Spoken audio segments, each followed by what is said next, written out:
Okay. Good afternoon, everyone. Wala na. That's 3 o'clock talking. Good afternoon. Sige, good. So, I think I'm the last speaker. Less pressure. All I want to do is congratulate all the previous speakers for the wonderful work they've done. And actually, this is really just my topic.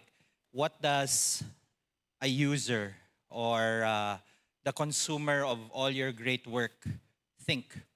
So I thought maybe I'll share a few things that I've encountered in the front lines. No? A lot of the work I do now, as some of you know, has moved from implementing and designing solutions to policy. So I'll talk about that. I'll also talk about exactly, kasi this is a room full of science and engineers, no? Scientists and engineers. And to us, we can speak the language of science and engineering. Pero believe you me, the moment you walk out that room, wala na, no? The normal people are really, number one, they're going to be intimidated by your credentials. And especially when you meet mga executives of organizations, LGUs, and they don't come from a DOST or a science background, believe you me, there's automatically a wall already. So hopefully you will find some of the stuff I will share useful. No? So I don't know if you remember, this is a 30-year-old diagram na by this time. Hindi naman, 20-year-old. This came out in 2007 by Gartner. And I don't think even Gartner realized how helpful it was. No? I used this a lot when I was working in IT, especially IT sales. It's basically the data life cycle. And you've heard kanina may mga work being done. I'm sure if you've ever done a dissertation, a quantitative study, your work falls in this diagram. What I really like about it, I remember back in the day when it was not about AI, but just about analytics and data science, there seemed to be this forced hierarchy, yung descriptive, diagnostic, predictive. And I always found that very weird. Parang before you make a predictive model, gawa ka muna ng dashboard. Parang ganun ang dating. When we all know, these are all equally important. So deciding what message you want to give or what functionality you want to dictate, they're all equally the same. If you create a visualization that's equally powerful as doing a predictive model, as doing a neural network, as doing a statistical study. But for the longest time, it's always been the same. All our work will fall in this box. We have data, parang kanina, Gates was all about data, and you have to find a way to turn that into action. And I think, for me over the years, I've been doing this for decades, has really been the puzzle. Could you really find the data ba? And if you have the data, do people know what decisions they want to make? And if the decision is made, is there a way of measuring the impact? I think those really are the three guideposts. And if you're thinking of evaluating any of these wonderful data projects that DOST is doing, judge it by that lens. First, do you have the data? Is there a purpose? And can you measure the outcome? Now, I'll bring it now to what's happening today. Because I feel one of the elephant in the room is when you say AI, it's many, many things. Parang kanina in the previous panel, some people were talking about geospatial, and then yung sabi ng isang panelist, agentic. They're all very different things. But ultimately, it's the same thing that's in this diagram. Now, what has changed, at least in the last 5 years? For the longest time, it was about machine learning. Meaning, you have data, and then you have all of these, yung green na yan, these are people, that's us. We transform that data, and hopefully somebody uses it for decision making. Ganun yung trabaho. But more and more, the game now is machine doing. There's just a term I coined. Meaning, it's not necessarily just about providing insight. It's about getting decisions done, or not even decision. If you do automation, no need to decide. The machine takes action. It's kind of like the difference between Waze and a self-driving car. And more projects will be more like a self-driving car, meaning a decision is automatic. But the subtle issue here is the skills you need to do the machine learning are very different from the skills here sa baba. Do you agree? Not many people actually appreciate that. Kaya nga wala na si Prof Naval. He was saying, you need a lot of math, you need a lot of computer science. Yes and no. Certainly, when you need to do machine learning, kailangan yun.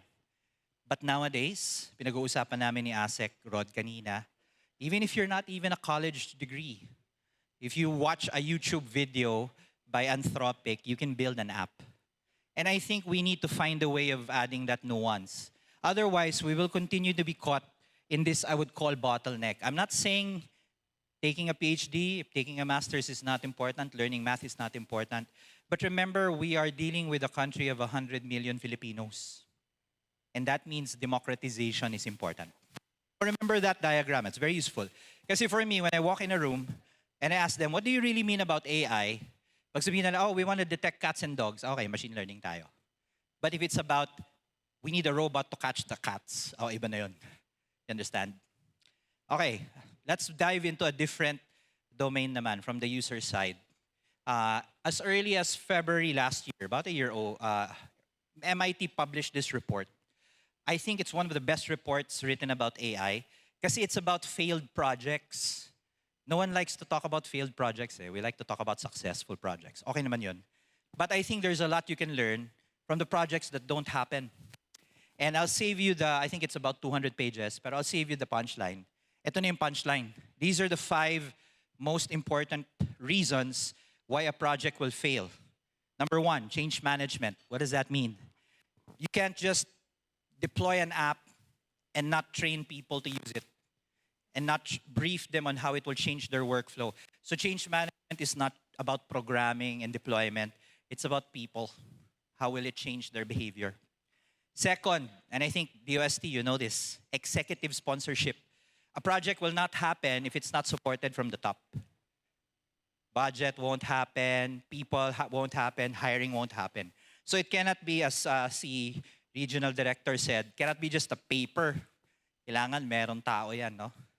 Third, user experience. I think this is underrated because we all think the people who will use our apps are scientists.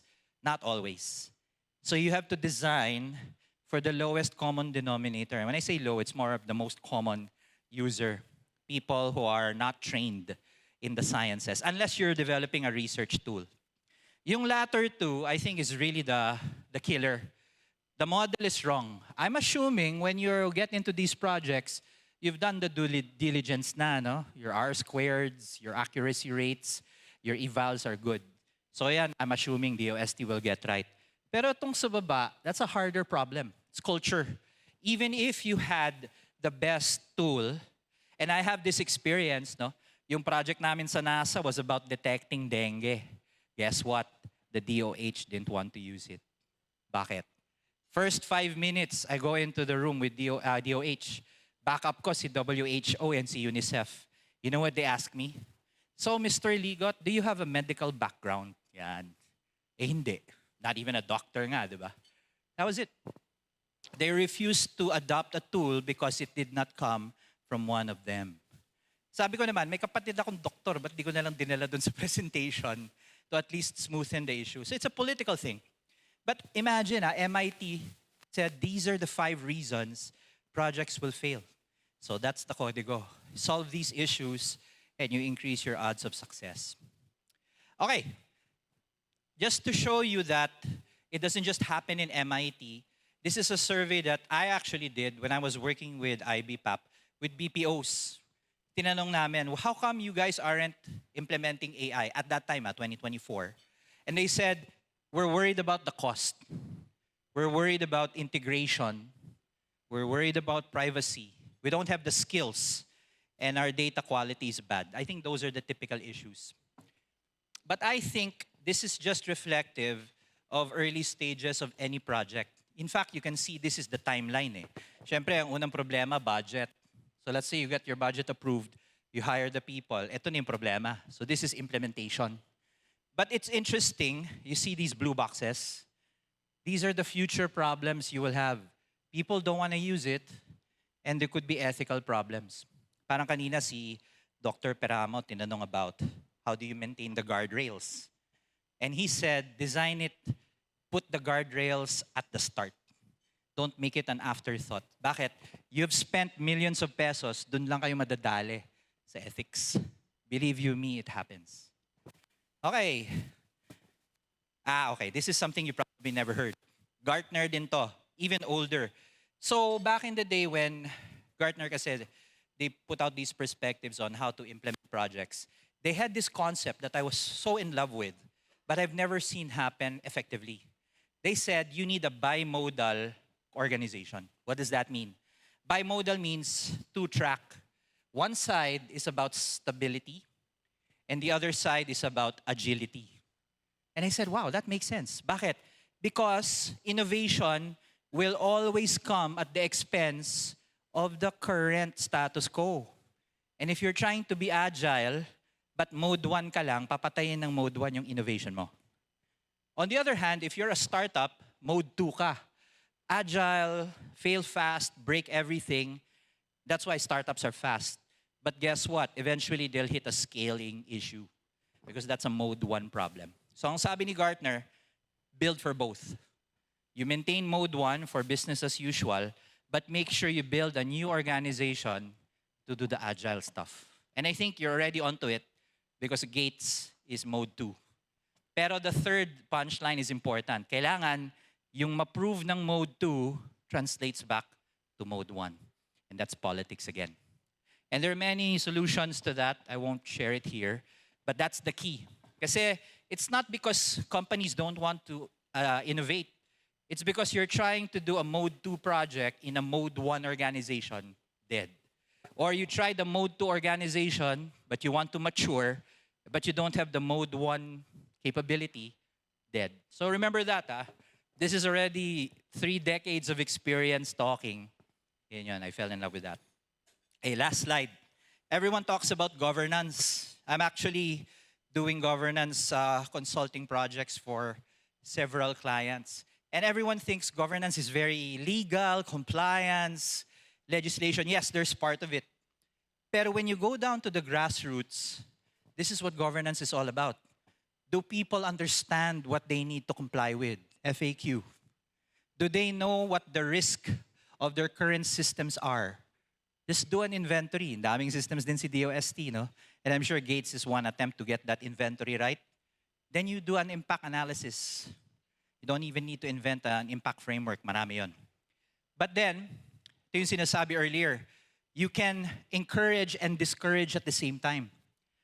In fact, I heard in some very senior government gathering, the president said, ayaw niya ng mga framework that's very restrictive. Kasi usually, pag sinabing governance, negative lang. It's about what you should not do. Yes, you say that, but the other half should be there. What should you do? What are those use cases? How do you empower people? And it boils down to this. You have to certify users. I'm not saying you give them another degree to do. Certification means they can prove, they can attest that they understand what it means to use AI, and then you use that as your metric. I feel nga na, I'll give you an unsolicited piece of advice. DOST has done a lot of things, but you don't broadcast it enough. And I heard that's a political thing. One thing you should do is just post numbers. You've done upscaling, ilan? You've enabled businesses, how much have you enabled? Kasi we're already 4 years into generative AI. No, I was talking about this in 2022. By this time, dapat nagbibilang na tayo kung magkano na yung na-deliver. I'm sure it's there, pero walang slide. So that's my last piece of advice. So takeaways, think about when you say AI, hindi lang siya machine learning, it's about machine doing. Avoid the pilot purgatory. Remember those 5 reasons.